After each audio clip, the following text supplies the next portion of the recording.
ete liloba ozoyoka kolekisa onka na sentiment te otala ba secret ya ba sirène na mito tozana kati mokonza mabele parce que dans ces ans tant ya zobinga ngazo séduire bongo ye succès zomata ça ba geste o ba sirène bo sa muto ba chef tout tozona na kati maison mère tant au monde ba linda awa na o séduire o mbala moko yo monike na pesi mbongo na bimaki na danseuse wana mais o bebisi vie na yo mobimba linda nous c'est la princesse dia pousse de poulet bana bazaki bateau diable simba ki zulu ko la sous merveille o ya fabrikas na ba rebo bango bana kati kombo na ye mol mama chala mwana yongo mone mama na tikala kobota te bambila bel tala kutima na ye échange agate musala na ye ka kobimana bana bato ba 17 ba 18 pour ni as régénérer ba rebo wana ba merveille wana eza ba modalité ya ba mama na balandi donc ozomona même si balinda wana ceux qui avandi na bandaka bakakola na parce que bazalaki bato nzunga maison mère mais yebaki ba ensemble na bana musisa bana neza ya sopola eza opola parce que babotami pa ba démon peuple de Dieu fungola miso bato lokola ba sirène viva ba mama amida didiki na yina gaz yina mbongo tango kaka sirène wana ye alungo kuna ye pa caméra yilo caméra prison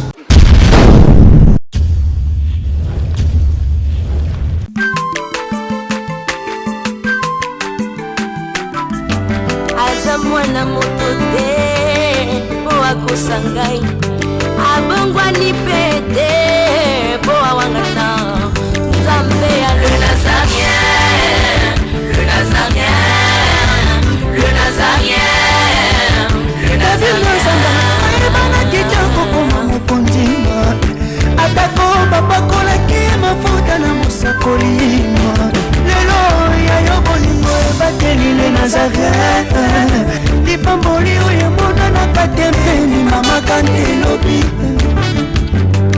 koleke mapapu masopi mafuta tokokisikana elongo na nzambe oyo babenga na makomi Et Fada, thank you Fada, charmé fidèle internet, à la ligne sont toujours besoin Kalibako, qu'on a mis sur la 4 chaîne, la Nazarian TV, la 4 émission, la Table Sainte, que vous a présenté par votre humble serviteur, Dadi Moukoya. Je tiens toujours à vous remercier d'être branché sur votre chaîne, les Nazarian TV. Je dis un grand merci, l'équipe Mobile les Nazarian TV. Je dis un grand merci à Mme Tiffany pour la confiance au Pessinga.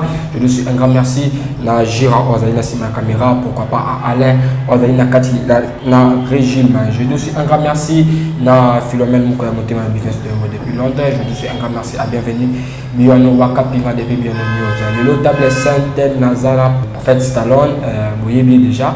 On a déjà vraiment déjà comment on les a déjà dans la chaîne Bisso par rapport il y a pas révélation na par rapport à message na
Nazokatela nzambe le sako na sesiko.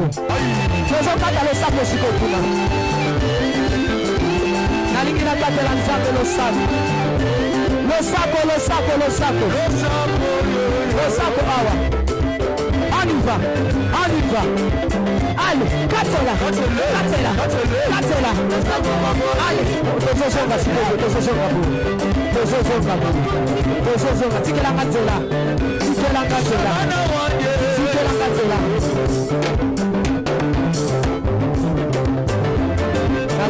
s'il vous plaît,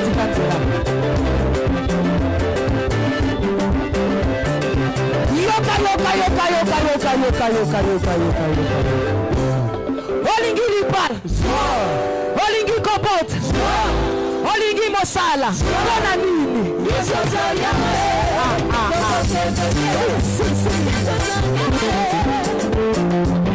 Zapita di no linga na cameraman na gira ozas na caméra à fond la caméra na présenté bino invité na ya mukolo. Bonjour l'homme de Dieu frère Stallone. Bonjour Papa Dadi. Santé ni frère. Kimia ezana ngolo na Nzambe o abatelinga o pazo batela yo ce qui était mais na linga ko ya na plateau na binoté pour tout ça l'émission pour nous édifier peuple de Dieu au Bolanda biso partout dans le monde entier. OK, pour nous édifier peuple de Dieu au Bolanda biso partout dans le monde. Frère Stallone, moi le Argentine par rapport ya batuno so bazu social ya ko na kata chala msali Nazarien TV. Bon avant le Argentine to prier nan. Nzambe peso merci parce que kokana mototé mo pesi na pema mo batenda biso.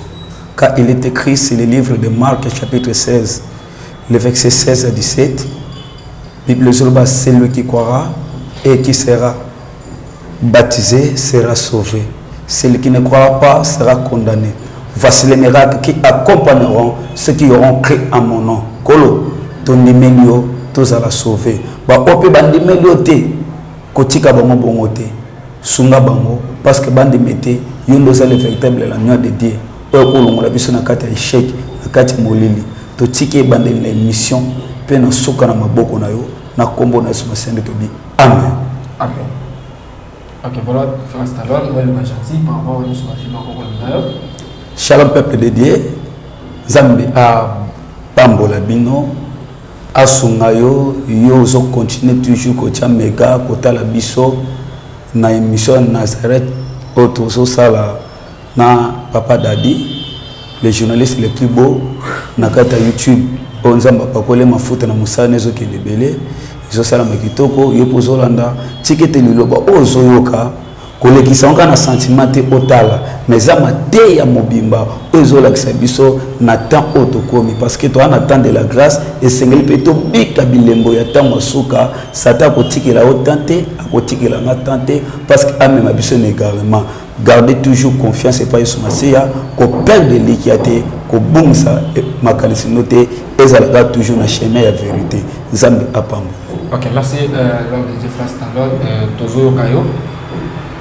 Le lot toujours bela toujours c'est que qu'on dévoile bas secret ya ba sirène ou bazo pesa ba musicien soit ba danseuse pouvoir ya ko séduire peuple de Dieu na habillement na bango na lolenge na bango ndenge bazaleli na makambo bazo sala pona tant peuple de Dieu ezotala bango automatiquement azoyeba ko séduire accoutrement na bango eza bizarre mais pona ko kotisa yo pena na kati émission na biso na lingi to tanga na Luc chapitre 4 le verset na biso 5 à 6.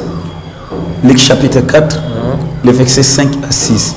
Le diable l'ayant élevé lui montrant en un instant tout le royaume de la terre. Le verset 6, il dit, je te donnerai toute cette puissance et la gloire de ce royaume, car elle m'a été donnée et je la donne à qui je veux.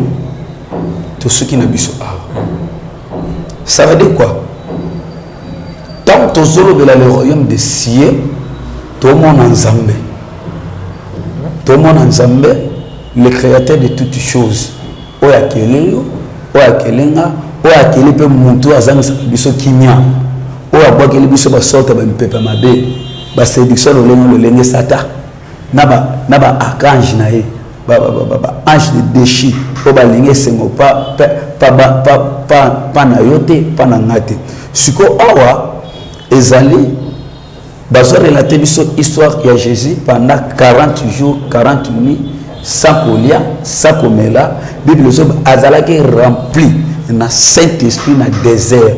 Or tant que le désert tout le monde a mokili tout le monde la désert tout le monde a mokili. Or Jésus na kata désert Bible zo azalaki rempli na Saint-Esprit. Or na kata mokili pour diable longa yote esengeli na yo ozala rempli na kati esprit. C'est-à-dire pour tous ala rempli na kati esprit esengeli yo na Christ bokoma eloko moko siko.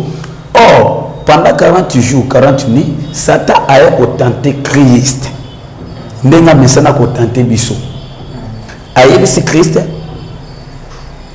atombolie pe alakisi bokonzi ya mabele. Pourquoi alakisi bokonzi ya mabele? Abi puissance pe gloire ya mabele oyo eza pa nanga pe na pesa rango na moto na lingi yango zomona sikoyo toza na kati ya bokonzi ya mabele na mito toza na kati ya bokonzi ya mabele moto aza chef ya bokonzi ya mabele c'est Satan.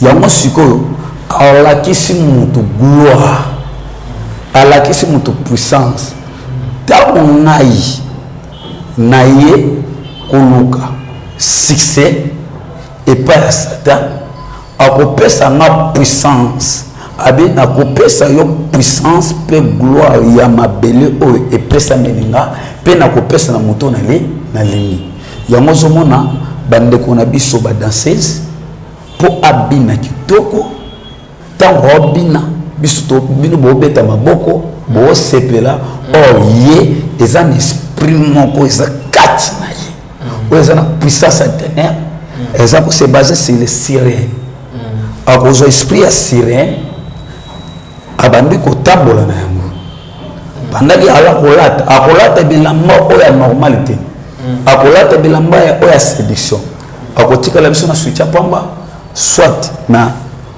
décaler soit na son ponani pendant que yo zotala esprit na yo makanisi na yo eza automatiquement pas dans ces wana parce que dans ces wana tango ya zobina yo esprit na makanisi na aza ko séduire kala ndanga zo séduire bongo ye succès zo mata ye succès zo mata suko succès ma ke zongo pana ake zongo pa Satan parce que ayebisi Jésus bokonza mabele eza pona nga puissance mabele eza pona nga gloire mabele eza pona nga na kopesa ngona moto na lingi donc moto Satan lingi donc ye suffit kaka sala un pas poussa ne pas na lukaye na oyo sana ngo na likamuna sosa donc baza basiyano akoti na nzoto ya moto pendant que yazobina azokamola loketu azoséduire batu ba geste amazo sala maboko eza ba geste o ba sirène ba osala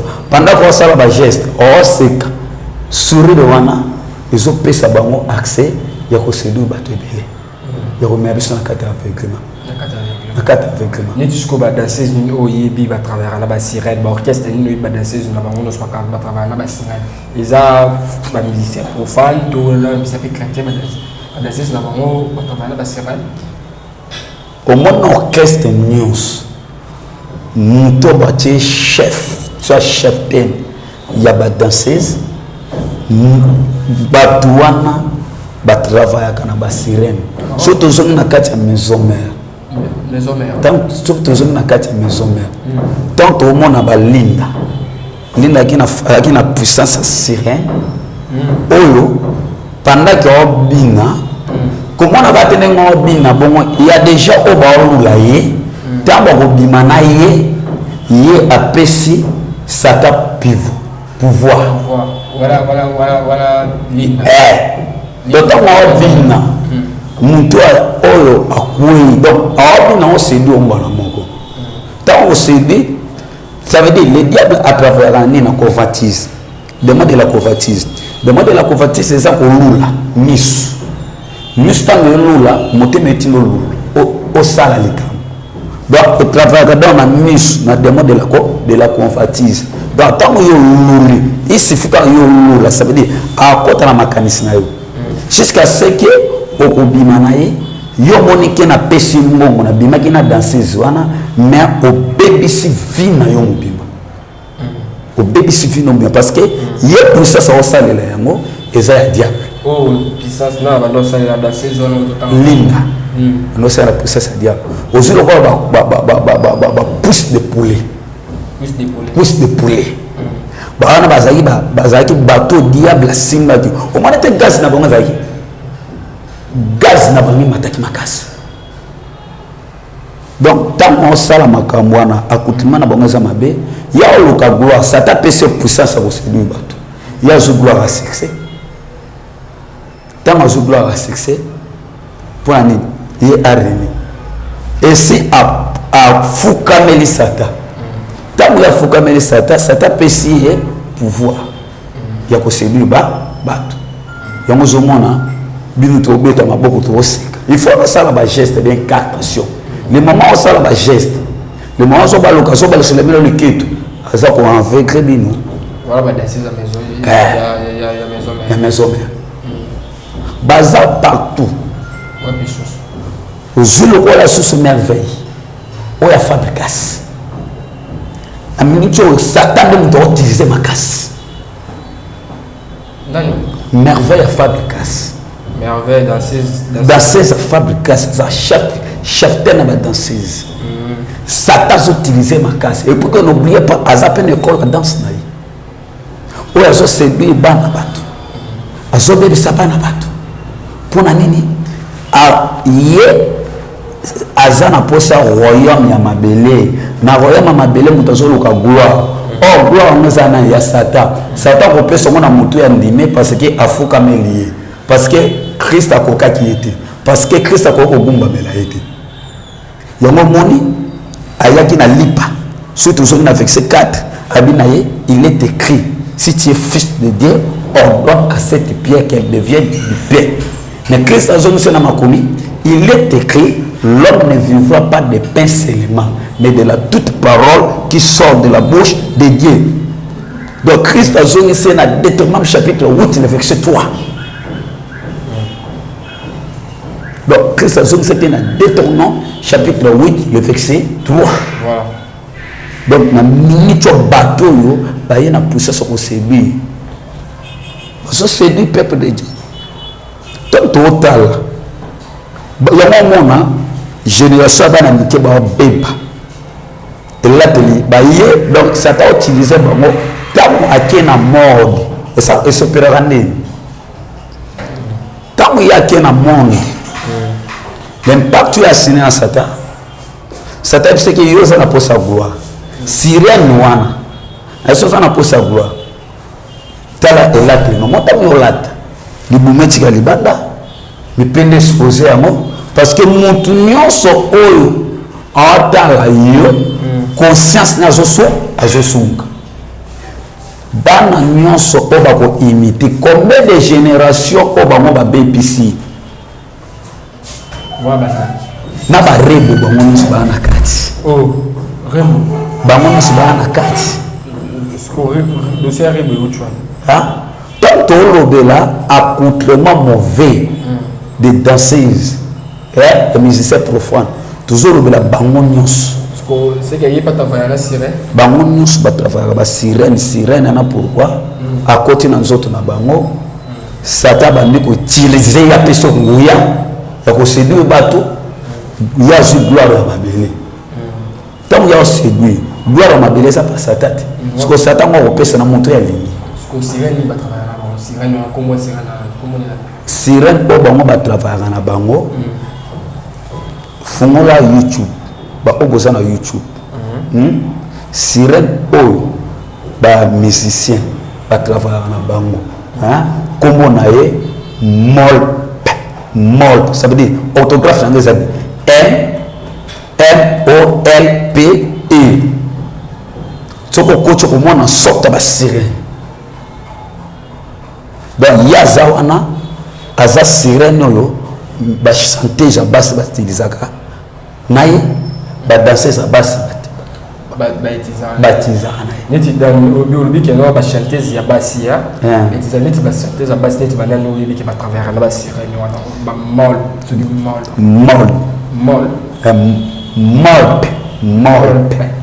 molpe na se na ye bekai na eza sous forme ya filet siko filet wana nde siko nde eza na puissance eza kokanga bato na bajeune fille baage ya ba 12 ans elate na bango ebebi parce que bango bautilize na puissance na ye molpe donc bango bautilize na puissance na ye ye nde moto apesa bango gaz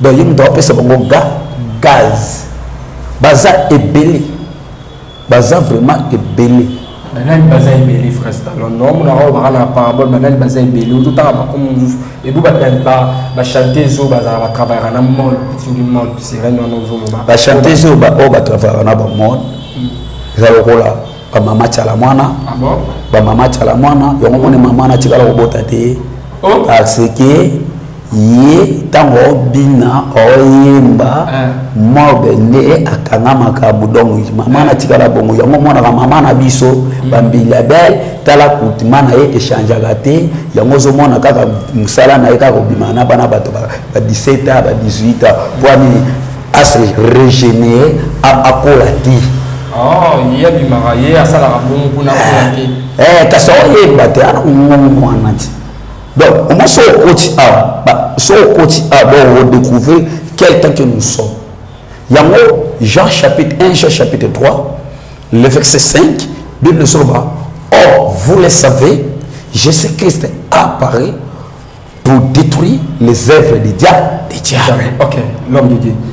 Tout ce qu'on a quand tu tout ce qu'on a qui est l'homme très fort mais quand c'est mission pour l'exemple bon tu temps à chanter zo à travers la sirène au bic maman tel abotaraté parce que travers la sirène parce que au temps nous sur le bic non yé musale malaba na 18 ans 20 ye pena batu nyonso babima bima na ba génération na bongo ba vina bongeka elekaka ina pex mama wana mama na mbila belle wana asedwa batebele asedwa batebele siko yango zomona même si bato na tangi bakombo wana ba rebu wana ba merveille wana eza ba modalité ya ba mama na balandi na olia bakiti na ba mesa atanya ukondoko na mona yo na chayo na mwamba na minito na kata pena katikata saka fufu. Oui. Alors est-ce que tu bonjour Boni et le côté oui qu'il y a mon bureau à travailler tes micros donc dès tout ça on est sur galère na niveau 0 tout ça là boy ngai naza na mbongo vraiment mingi te mais nazo tchela bino moi mutio naza nango na agence moko boy Nazareta c'est du sérieux. Oh maman comment des bongo donc yo pesa au futi mbongo tout na partir à poto biso to ya to jubilo na bengi ya Scotty agence moi ifungami comme on Nazareth na kufie agence lisusu ndeke sansu mulongo kuna pour nous là susu kuna eza mamba mulongo te ye si afuti mbongo kuna partir à poto biso tozoke ko récupérer biloko oli tika boyeko yiso mona makamba bongo na monte bat papesi mbongo kuna biloko récupérer biloko oli na agence ezalaka mais yango bandi mama leki nanga yebisi ngai mais na ndimite na lingi na mona kimona mbeso po likamba boye na monde na nesalama te mama yebisa ngai bapesi mbongo kuna biso to récupérer biloko kolia awa ya solo boutique Nazareta ezali boutique ou ezali ya distribution ya ba produits alimentaires nasali poto sunga bandeko oyo même ba oyo bazana na peu de ressources comme la boîte bandeko on bazana à niveau à Kinshasa même avec un petit rien. Donc à partir à $10, $15. Donc si on a un bon côté, nous devons nous apporter au sungayo à ozuga biloko kolia. Maman Nazareth Nzamba Pambola ya bakisi mikole belé awa na sena mokili. Et bongo awa tozawa poto yeba adresse awa. La boutique Nazareth a été ici à Ubungate, toza sur avenue Monkoto numéro 1, direction Elengesa. Face à face na église catholique Saint-Vincent. Direction Elengesa, Monkoto numéro 1. En face, c'est l'église catholique. Ah, c'est ça, l'école. Bon numéro de téléphone, vous avez monté déjà, vous avez on a 3 numéros pour Paris, vous avez un numéro pour la Suisse, vous avez un numéro pour la Suède. Ah non. Nazareth, nous allons la Congo ici. Julia, nous allons kangisa kia fufu. Eh, ya modé, yo bandika na fufu. Oui, pour la Nazareth, tu as un système en bimbi, dans Bongo Shingo. Bon, ok. Vous allez sérieux. Ça c'est du sérieux. Bango siko bakitisi mu pepe wana na génération na biso tala kultima ya bana ndenge baby. Soki surtout yo papa ko to pasteur so wa miso funga mate même si bana ba latlo mabe. Parce que ça t'a permis bango pouvoir avec je la donne à qui je veux parce que toute puissance et la gloire m'a été donnée. Pe na kopé somo na muto na lingi. Siko muto o ya lingi o ya kesi ni parti. Yango na lobaki na bino Satan za archange. Il y a une organisation de musique, il y a un secret de musique, la première mission de Salaki Naïwa. Dans l'Apocalypse chapitre 12, le verset 7. Dans la Bible, il y a un colo, c'est là, ange, habiter le colo, c'est là, on a ma belle, puis na maille, ce qu'on a maille, être Satan utilisé, bamoyo. Baza puissant pour les capables des mots, baza pour s'opérer dans mon qui. Donc baza vraiment puissant pour les capables des mots, baza pour s'opérer dans mon qui, donc baza vraiment puissant pour les capables des mots, baza pour s'opérer dans mon qui. Donc moi je m'en a bateau ba kisa ba sirène. Bateau ba kisa ba sirène. Soko tali ba fiwana babala na passe. Pourquoi babala na passe? Parce que ba sirène na ba jaloux. Ba jaloux. Baza vraiment jaloux. Ce que babala moya otinda sala. Mobala kozana ko permettre ti donc yango zo mona ba vina bango etikala ka bongo ba vina bango etikala ka bongo voilà yango zo mona même si ba linda wana ceux qui avant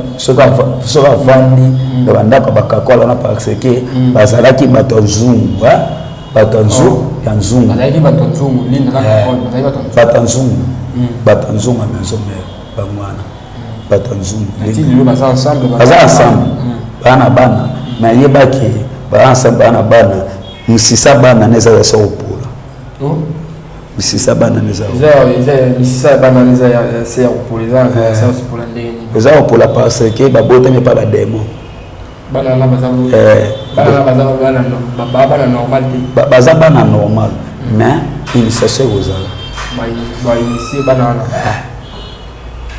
initier bana yango monike soko fuka melinga bango balingi na bango adorer Satan tango adorer Satan so débisa génération Satan so débisa habillement na bango eza bizarre habillement na bango eza bizarre no moni elateli ya mwasi ekoki ko bébisa intimité na nzambe bandi diable pour akoyesa mutu asoperaka na mwasi yango ozomona baphilipsien soki tozoni na juge baphilipsien soki bazwaki pouvoir ya kokanga Samson parce que Samson akendaki ba delile ayebisaki soki olinginga pourquoi motema neza kimia faut motema na pela moto ayokaki mongongo bazezabel ce sont des Isabelle baba sirène baba Isabelle au balati nzoto bato bande ko séduire peuple de Dieu peuple de Dieu fungola miso mama oyo zo siné ben parti pas Satan pour obébisa toute génération yebaki bato na zo bébisa ba batanzambe o impact ono ke signé yoko loka gloire puissance à mabele mais yebaki to ana posa puissance à mabele te mais to ana posa puissance à likolo abibo konzi na nzambe eza violent nde bakozala na part no bato oyo bazwa komitika bomoi na bango pa Satan Il y a même si Bible marcher selon l'esprit, afin que vous ne compreniez pas les désirs de la chair. Car la chair est faible, mais l'esprit est bien disposé. Bango siko ba yebi secret à nous autres faibles. Yango zomo na ba séduire. Yango zomo na ba séduire. Bazo séduire. Nini o bango ba sala te ba to bolanda te. O nyoso bango donc bango so ba ki na monde wa na ba pesa ba moni bilambo lata. Oh. Moni dans son bina. Ba bilambo to mona na ba clip les ba bilambo. Pesa wala ba monde. Na ba monde. Lata yango il suffit ba mona ali. Génération nous bolanda. Et pour profane ba te ka ba chrétien et ba musicien chrétien ba za te ka ba profane. Ba musicien chrétien. Ba musicien chrétien ba faut le ba clair.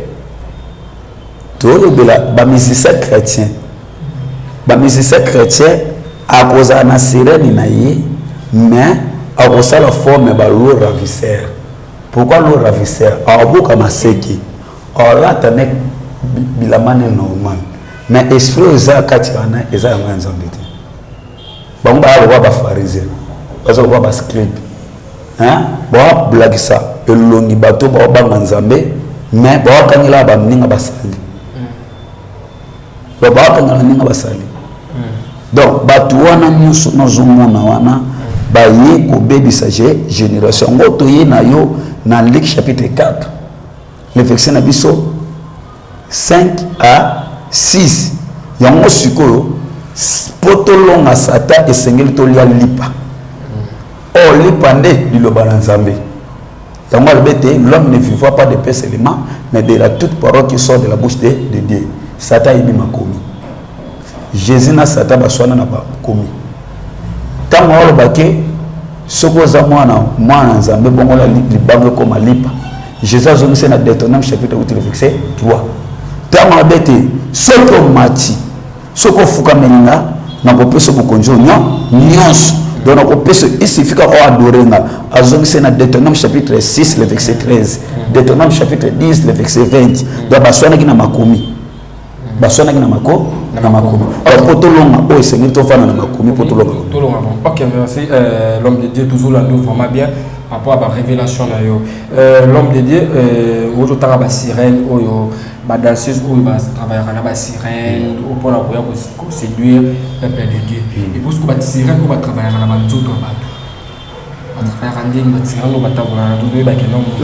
a des sirènes,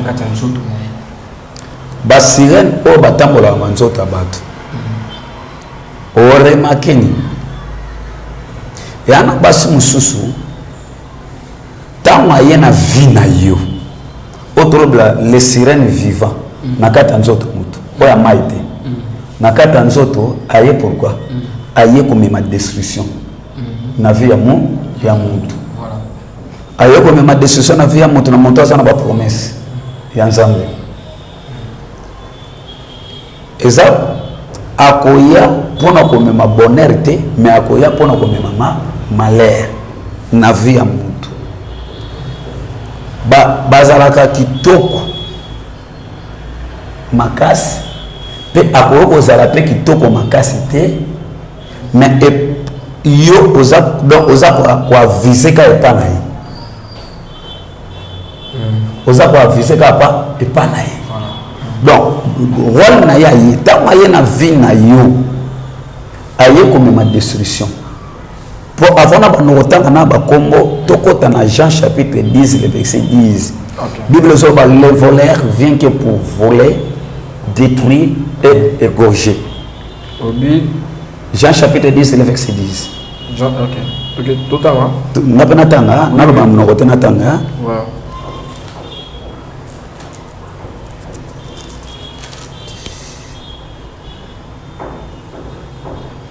Le voleur vient que pour dérober, égorger et détruire.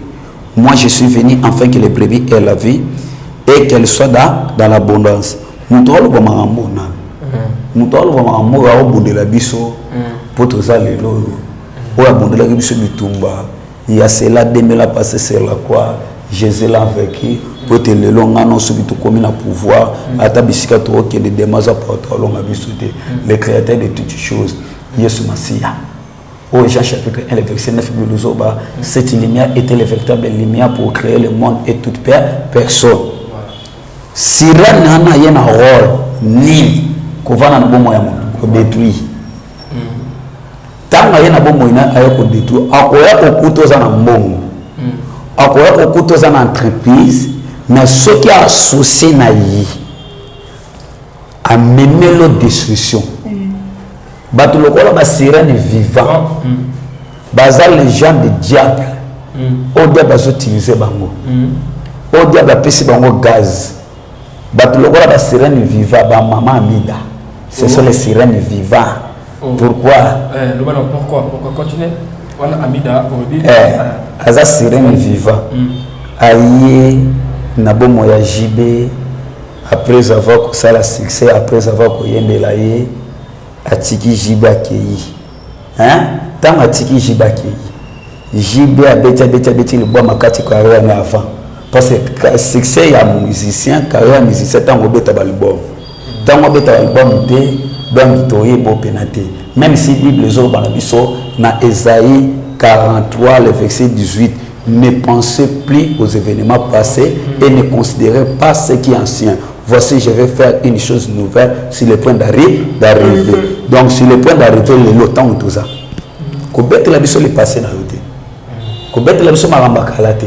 Donc, on a posé le point d'arriver. Hein? Même si dans Israël, pendant que beaucoup de terre promise, beaucoup de kana baba yaga Moïse. Baba yaga Moïse. Yango zomona akoma ko vivre na ba concept parce que ami da mema ki amemela ki destruction. Alongwa na keta bidiki mwana. Bidiki na yina gaz. Yina mbo. Tango kaka sirène wana ye. Na simana ngo gaz akina ni sala nini ekiti. Alongwa na kena ngamba braza. Azokuta na kana bato bazana bozui. Yazo memela bango de destruction.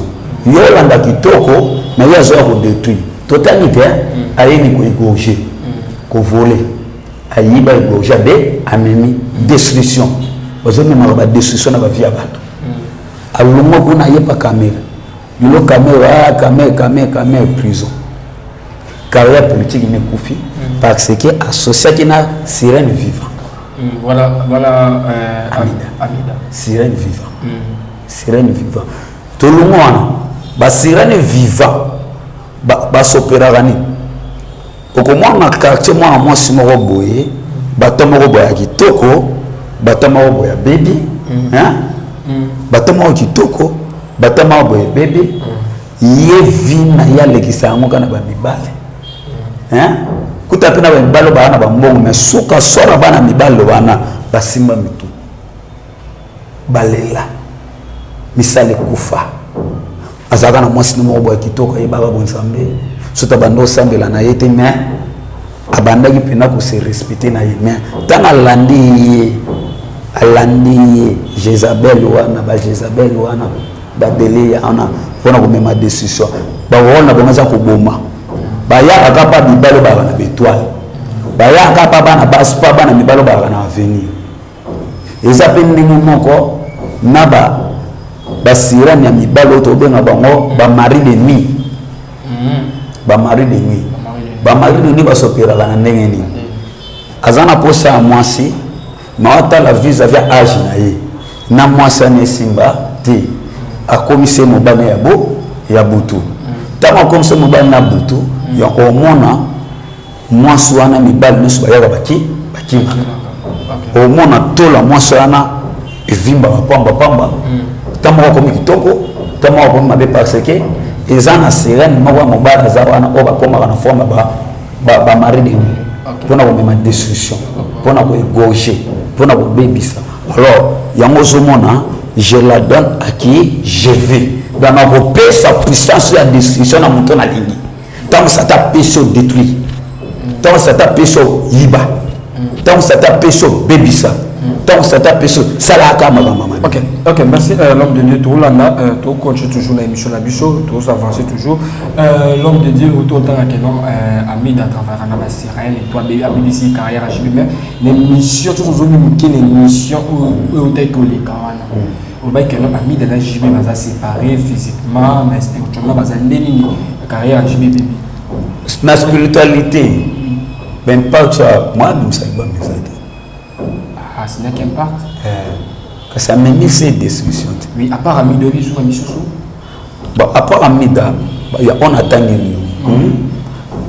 à part amida on attend bah on va y avoir la vie à battre parce que vivant obayaka donc le même vie oya zo salaire ngo ba jeune belé ba papa belé ba kutana ngo lelo ba komo osimba mo mutu na bima na mwasi boye na kutana na mwasi moko boye surtout bo sala attention na ba baso bolokota na ba boîte bo sala attention na ba baso bolokota na ba bar eza ba démon o diable utilise kama casse pour ko mema destruction yo monika ko bimi na ye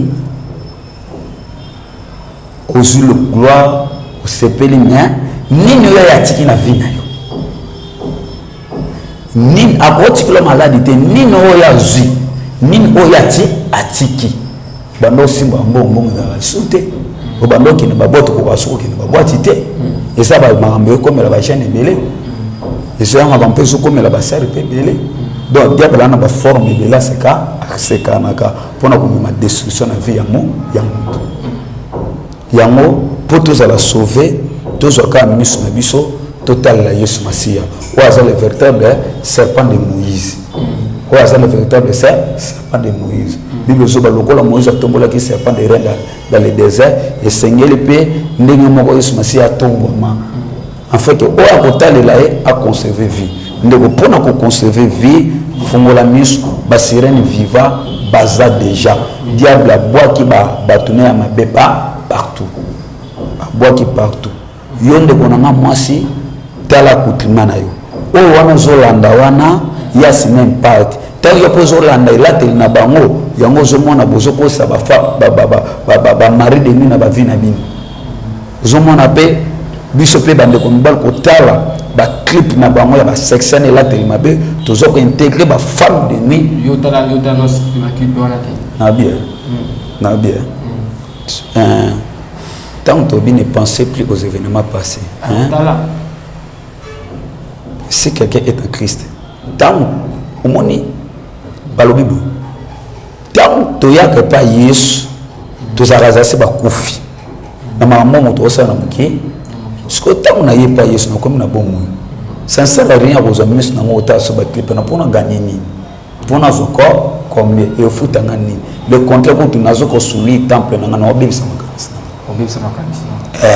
ok voilà l'homme de Dieu lelo vraiment tosuka awa lelo donc vraiment la suka émission na biso lelo basu boza lelo pesa pini mara contact so ba posa contacter yo ba kozo ndenge ni lelo basuka na loba na bino bande kona ngai kati na Christ ko sepela ka ko kangate zwa maloba oto chamona misala Romains chapitre 12, verset 2, ne vous conformez pas au siècle présent, mais soyez transformés à la renouvellement de l'intelligence, afin que vous distinguez quelle est la volonté de Dieu. Deko, Tomiko qui s'amanate maekeko, génération où ils ont vraiment mabé, mais tous à la transformer na maele yanzambe pour tout à la tani tokoki, tani tokomi, tant où ils ont talesika nous autres makolo. Zwa vino pesa mpa Yesu Masia olinga koyemba yembela nzambe olinga kobina binila nzambe gloire ya mabele eza ya sata puissance ya destruction ya mabele eza ya sata to ana posa royaume ya mabele te mais to ana posa royaume des cieux bokonzi na nzambe ekomi pembeni repentez-vous car le royaume des cieux est proche de nous toujours ça là toyebake des événements to raté liwa na bozongi ya Yesu Masia Olimo Zwangai plus 243 85 43 32 989 plus 243 85 43 32 989 wana problème ozana problème ya prière wana likamoko zo tungisa yo contacter numéro na nga ya mwana nzamba koyeba ko édifier yo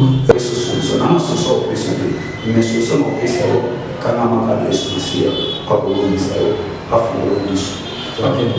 Voilà, nous sommes arrivés à la fin de notre émission. C'était votre MSR Péter Dati Paya. Je suis toujours un grand merci d'être mangé sur votre chaîne de Nazarien TV. Je dis un grand merci l'équipe de Nazarien TV. Je dis un joyeux anniversaire à maman Tiffany et à votre meilleure maman. Vous l'oubliez, il y a les reprises à sa rencontre maman Tiffany. Je dis un grand merci à Gérard de la caméra. On se retrouve à la prochaine. Bye bye.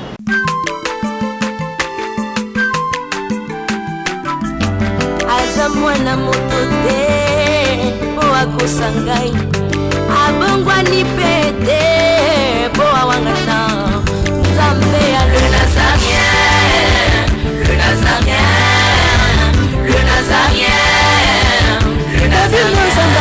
Ebana kitoko koma mokondima atako bapakolaki mafuta na mosakolima lelo yayo bolingo ebateli le Nazarien lipamboli oyo emonanaka te mpeni mama kantelobi koleke mapapu masope mafuta tokokesika na olongo na Nzambe oyo babenga na makomi